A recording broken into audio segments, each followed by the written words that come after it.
guys, Truegreen7 here, and I feel like I don't have to take a long time to introduce this video's topic, because we all know what Pokemon Sun and Moon are, and I just finished playing them. So in this video, I will talk about every single thing I thought about these games, both negative and positive. This will be an in-depth look into the mind of a person who has played every generation of Pokemon games and has devoted his entire recent life to the franchise. Okay, that actually sounds pretty sad. Not my entire life. More like 60%. 70%, yeah, 70%. Now let's start with the new Pokemon. The first thing I want to cover is, in my opinion, the main reason I love Pokemon, and that is the Pokemon themselves. Who would have thought, right? The Pokemon in this region are full of personality and character. Each one has a backstory and reason as to why it was chosen to be placed in this region. Other regions obviously take the environment into account, like how a lot of Pokemon in Hoenn are tropical. But other regions also contain Pokemon that just don't have specific ties to the region itself. Hawlucha's cool, but what's a flying luchador doing in France? I feel like this is completely absent in Alola. Every single Pokemon is either Hawaiian or tropical themed, and the locations that they can be found in are pretty specific,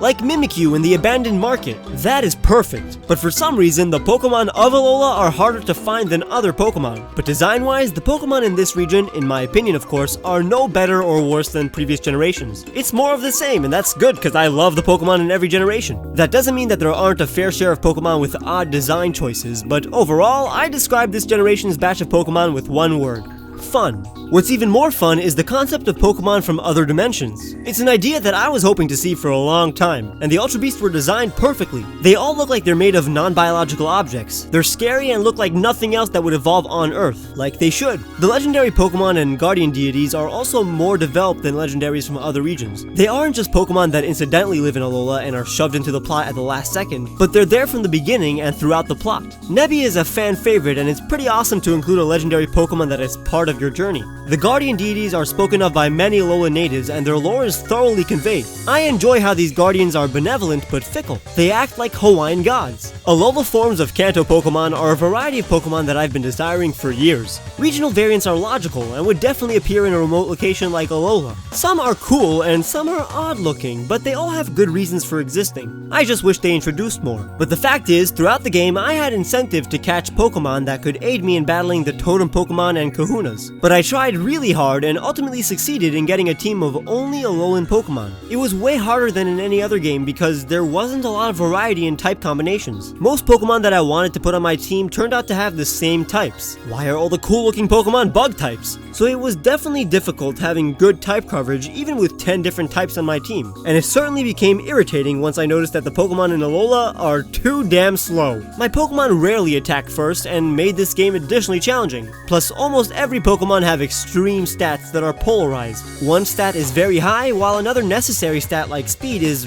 really low. Rarely is it satisfyingly balanced. But when it comes to evolution methods, these Pokemon are insane. How do they evolve under these conditions? I'm looking at you, Charjabug. But I do think this generation introduced a ton of Pokemon with new abilities that tie into their lore. Overall, the Pokemon are really solid and memorable, but were implemented in weird ways.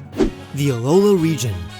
The Alola region is as vibrant, full of life, and culturally driven as I expected it to be. While I do think Hoenn still has more of a diverse set of geography, Alola felt real, so I hate to say it, but Alola is a better looking Hoenn. The people and Pokemon believably fit into this world. Unlike in other regions, Alola's citizens seem to be part of my journey. They helped me on my island challenge just like the people that I assume helped them during their own challenge. I was part of a nationwide family, or Ohana. Gotta use the few Hawaiian words I know. The fact that each island felt like another region was very satisfying, and the layout of Alola is far from linear. The word that best describes the region would be fluid. Each route, landmark, and town flows into each other very well. But the overabundance of landmarks makes Alola the region with the least amount of routes. And the routes available aren't that diverse. But the variety of landmarks do make up for that. Gameplay. In terms of advancement, X and Y was a huge graphical update from Black and White, but was behind in terms of story and characters. Sun and Moon, however, was a step up from X and Y in virtually all major aspects. Minor flaws include the slower draining of HP, the relative experience gaining which should have stayed in Gen 5 and only Gen 5, no 3D during any part of the game, which I understand was rightfully excluded but is still something cool that could have been in the game. Every double battle and totem Pokemon battle has a frame rate of like 5, and the worst thing of all is how the apparel you can buy is different based on the game. Sun has warm tones while Moon has cool tones, which means Pokemon Sun doesn't have green shirts. What's the point of that? This really made me mad. But there were features that were good or bad depending on how you looked at them, like SOS battles. When I encounter a wild Pokemon that would be weak to the Pokemon I'm currently training, I'm extremely happy. And when it calls for help and I have 2 Pokemon to pulverize, it saves time. But when I'm trying to get through a route and a Pokemon that I'm having trouble taking down calls for help, it hurts my soul just a little bit. But if you're shiny hunting, this feature is great. Not everything can be a complete hit. And it doesn't help that the encounter rate is higher than in ORAS, which I believe had a perfect encounter rate. Wild battles just seem to be more painful in Sun and Moon, and since I didn't overlevel my Pokemon, they were rarely knocking out Pokemon in one hit. The Pokefinder is underdeveloped, but it wasn't a feature that added any negative experiences. The Festival Plaza was pretty nice, but it just adds more steps to trading and battling friends. And Battle Royales are at the moment very hard, and at times frustrating. But that may be just because I suck. But the following features are far from sucking. They make this game the best out of all. The Rotom Dex is now my best friend. It's fun having a traveling companion. If you want to listen to all the cute stuff he says, then just look down. It is not obnoxious at all. I remember when Rotom Dex told me, "If you want to see more of that Dreamboat Ilima, he's waiting for you on Route 3. I knew this was gonna be a great relationship. Plus, it's a nice way to remind yourself where you need to go. The Dex Nav from ORAS could have been added to make catching Pokemon a lot more fun, but it wasn't necessary. The fact that you can check everything about the Pokemon you just caught and even put it in your party is a dream come true. And if you leave it in the PC, you can finally feel like a good trainer with Pokepelago. In battle, I originally thought that seeing the type effectiveness of your moves would make things a little bit too easy, but it actually saved time and made things less stressful. The lack of HMs and the inclusion of Poke Rides is a unanimous success, and Hyper Training, while not highly utilized by moi, is also appreciated by competitive battlers. And I'm pretty sure Z moves make the metagame a little more interesting. You really have to think about when you use them, and they're not as OP as we originally thought. The battle backgrounds are finally completely different for every location you're playing in. Even Pokemon Refresh has different backgrounds, and that really makes the game even more immersive. I love the benefits of Refresh too. It's 2 times better than Pokemon Ami. But in general, a lot of the features in Sun and Moon bring Pokemon into the modern era and take out almost all of the unnecessary and outdated features that have stuck with the franchise since early generations, like HMs. In past generations, I pretty much played the same way. I even leveled up my Pokemon to the exact same levels for the gym leaders of Gens 3, 4, and 5. But this was the first game that didn't feel like a Pokemon game, but yet felt the same. And that's something that Game Freak is good at. Transitioning. The transition from 2D to 3D was flawless. And now, so is the gameplay transition from gym leaders to trials.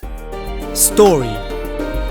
So the plot of this generation rivals Gen 5's. Gen 5 has a better message, and it's a message that I try to adhere to within my own life, which is that things are rarely black and white. But the story of Sun and Moon is really good. 2 times better than X and Y's. I'm not here to describe the story, but rather what I liked or disliked about it. Well, first, the Island Challenge was a perfect replacement for gyms. It's fun and actually has significance to it. Before the games came out, I was worried that there wasn't going to be any motivation to partake in the Island Challenge. But that wasn't a problem once I started playing, and in fact, becoming Alola's first champion is way more formidable than just becoming another Pokemon master. But when it comes to the plot of the game, I was heavily invested. The opening cutscene painted a clear picture that we were in for a ride. I don't like the slow start, even though I do understand why it was necessary since Game Freak knew that a lot of new fans would be playing. It was just weird how the first 2 hours were more plot than gameplay, but after that, the game was phenomenal. Team Skull was amusing, and their motivations and actions made clear sense. Guzma also had a great personality, and by the end of the game, he was a fleshed out character. Lusamin's story was epic and emotional, but it was hard to understand her motivations at times. In the post-game, you get more information that clears everything up, but it would have been handier to have known her backstory during the main game. But something that Lusamin said during the climax of the game made her plans feel personal to me. Her line was, "How am I different than any Pokemon trainer, like your little friend here? What do you do with a Pokemon you can't use? You remove it from your party as you please." That went right through my heart. I wanted to slap her in the face because it really hit home for me, since I felt bad for replacing team members prior to her final encounter. But it ultimately would have helped if we saw more of Guzma and Lusamin before the game's conclusion. I wanted to know more of their dynamic, like why they even teamed up in the first place. But I guess it's hard when you have 2 villains. Technically, the Ultra Beasts were antagonists as well, and I liked how they were included. But something amazing that you'll notice about the game is the cinematic camera work. X and Y had some wonky camera movements and angles, but in this game, it felt like a director was telling a story in a proper way, with dynamic and meaningful camera work. This heightened the experience a great deal. That's why I've come to the conclusion that this game felt more like a playable anime than a Pokemon game, and that's a nice change of atmosphere. And what would a good anime be without some 3-dimensional characters, both literally and figuratively? Characters. So one of my favorite things about this game were the characters. I liked every single one of them. None of them annoyed me. Probably one did, but that character must not be memorable because I don't remember them. But let's talk about the biggest characters first. I have fallen in love with Nebby and Lily. Both of them have character development and evolve. I slowly grew to appreciate Lily, especially when she was there to heal my Pokemon. I would always thank her, and I really hope we see more of her in the future. Oh yeah, now that I think of it, my least favorite character was myself because I kept the same happy expression even when it wasn't appropriate. Now Kukui may be my favorite professor. He's always there guiding us, like a sensei, and the battle at the summit was touching as hell. The Kahunas were also well developed and intriguing, and because of that, the Elite Four battles were sentimental and sincere. We've gained the trust and friendship of these characters, and unlike most Pokemon games, we meet every Island Kahuna and Trial Captain way before we battle them. This is similar to Black and White, in which virtually every gym leader had a job and helped throughout the main plot. This was almost absent in Gen 6, and that's why I appreciate the personality of each character in Sun and Moon and how they're well defined. In other Pokemon games, you didn't really perceive how everybody acted. Most characters' personalities were limited to just a few lines of text. But now, I even know what my opponent's Pokemon feel like. When Lusamine's Pokemon were surrounded by Totodile and looked angry, I almost died from the detail this game had. Hau and Gladian's dynamic was really fun actually.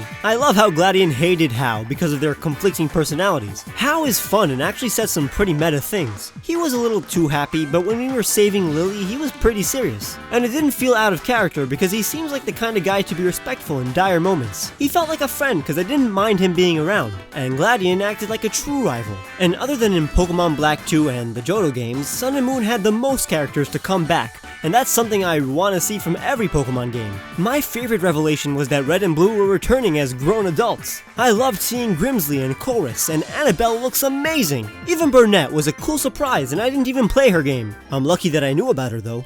Postgame. The postgame of Pokemon usually determines how fond people are of the game as time passes on. X and Y didn't feel complete. There were a lot of unanswered questions and barely anything to do in the postgame. While Sun and Moon didn't really tie up much from X and Y, it felt complete. I would have loved more explanation for Zygarde, but there wasn't much. It's cool to find Zygarde cells as you journey through the region, but there wasn't any way to track your progress, which honestly sucks. The Battle Tree is a really cool way to battle trainers we already know and meet familiar faces from our past. It's not as epic as the Pokemon World Tournament, but it's way more exciting than the Battle Maison. In the past, we defeated the champion but never acted as champion ourselves. Champion title defense battles are exactly what we needed to make our journey worth it. But the best thing a postgame could have is extra routes and locations that you can explore. And Pony Grove, Gauntlet, Coast, Plains, and Meadow were nice additions.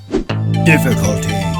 When it comes to difficulty, this was personally the hardest Pokemon game I've played in my adult life. At the beginning of the game, I used my experience share, but was constantly rotating party members so nobody became overleveled. I stopped using it once my party was set, and throughout the last quarter of my game, my party was underleveled, so everything was challenging and extremely fun. The totem Pokemon were hard to take down, and some of them called on ally Pokemon that prolonged the battle by minutes. I'm impressed with the Elite Four because the first Pokemon that they chose countered the Pokemon that I sent out, and the battles that I'm having in the post-game are intimidating. I almost lose all of the battles because my Pokemon are slow and underleveled. It's really fun. The trainer battles throughout the game also involve strategy, and the wild battles are hard to run from, which could get frustrating at times, but overall, the difficulty of this game was perfect for me.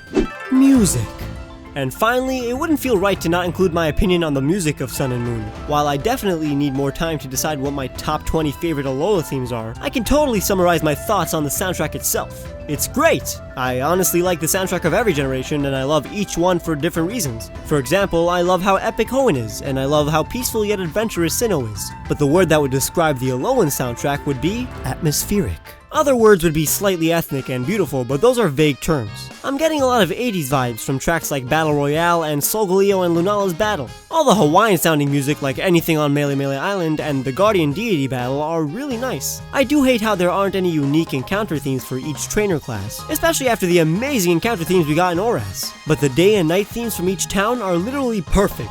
There's nothing wrong with them. They did exactly what they needed to and more. And some of the town themes are bumpin', and I rarely say bumpin'. All the battle themes are above average. I just wish there were more route themes. I don't understand why a game from 10 years ago has 9 route themes, while this game has 4. The landmark themes do make up for that though, but the most unique part of this soundtrack was the inclusion of motifs. A lot of the themes included the tune of other themes. For example, Route 10, Mount Lanakila, Your Home, and I'm pretty sure other themes share a tune with the Ololo region theme that you hear at the beginning and during the credits. It shows how much they wanted you to have a fluid and cohesive experience. My voice is dead. I've enjoyed every Pokemon game that I've played, and before Sun and Moon, I thought every generation was equal to each other. Like I said before, not everything is black and white, and none of the generations are purely good or bad or even the best or worst. But after looking at it from a critical perspective, if the next game in this generation is as good as Pokemon Sun and Moon are, then I honestly think that Gen 7 will be known as the best generation of Pokemon. Thank you for watching, and if you enjoyed, make sure to leave a like and subscribe if you haven't. Check out these videos to see my top 10 favorite Pokemon from Sun and Moon, and my legendary Pokemon origin video. I'll see you soon with the video that my subscribers have been anticipating for a year now. Bye!